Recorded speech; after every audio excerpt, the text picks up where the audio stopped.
Good morning, family and friends. I have to share something this morning that's very important. I'm just going to make it brief. Gone to bed last night praying for my children as they're still struggling with our granddaughter and our daughter-in-law. She's a bit weak from giving birth. So I gone to bed last night praying, and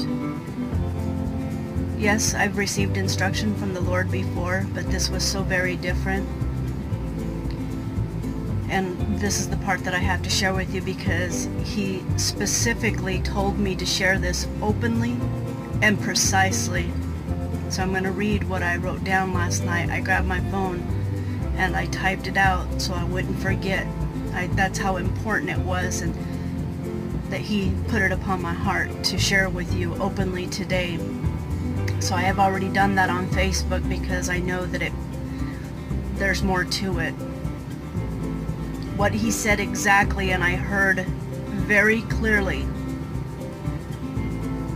please tell those who have strength.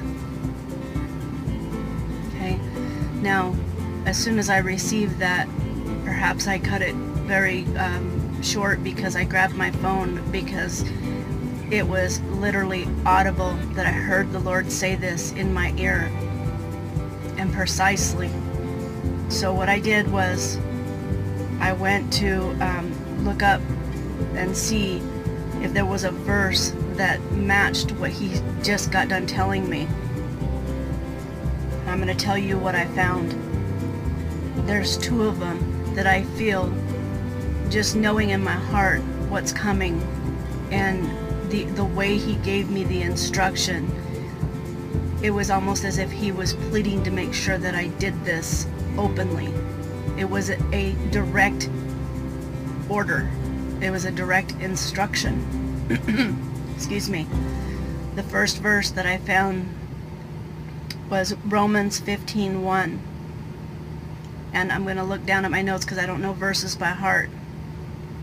Now we who are strong have an obligation to bear the weaknesses of those without strength, and ought to bear the weaknesses of those without strength, and not just please ourselves. Isaiah 40:29.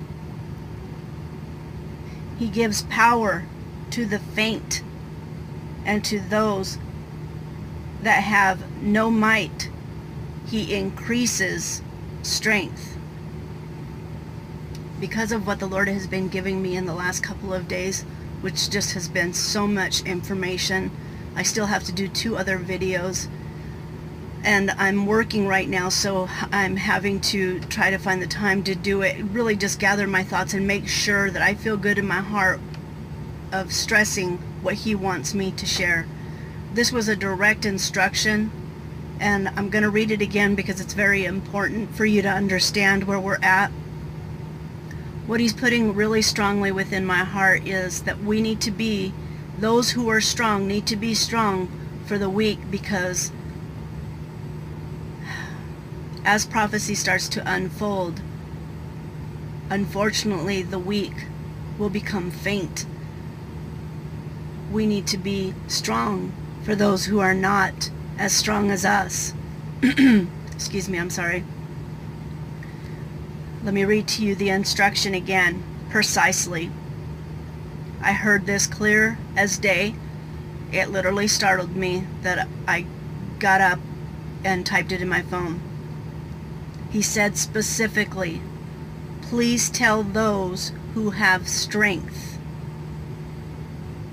Okay, so again, because I got up to write it right away, I've had audible messages from the Lord before, but I hadn't had one in a while, so I knew that it was very important, and I knew I had to share this openly. So I'm letting you know that what I'm getting from it, and if I receive more discernment throughout the day as I'm working, I will update the window. I will populate it with an update, so please pay attention to that if you see that. Right now I feel really hard very strongly in my heart that the Lord is telling me that what's coming will literally make people very weak and very faint, and we're going to need to be strong for our families. We're going to need to hold them up in Christ. And I can't begin to stress to you that we need to be coaching our families to seek the Lord like they've never sought Him before. We need to encourage our families that if we're lifted up and they are not for some reason, they must find solace in the Lord. They must turn to the Lord to be protected. So just please keep that in mind. I love you, and I'll give you an update later if I get more discernment. God bless you.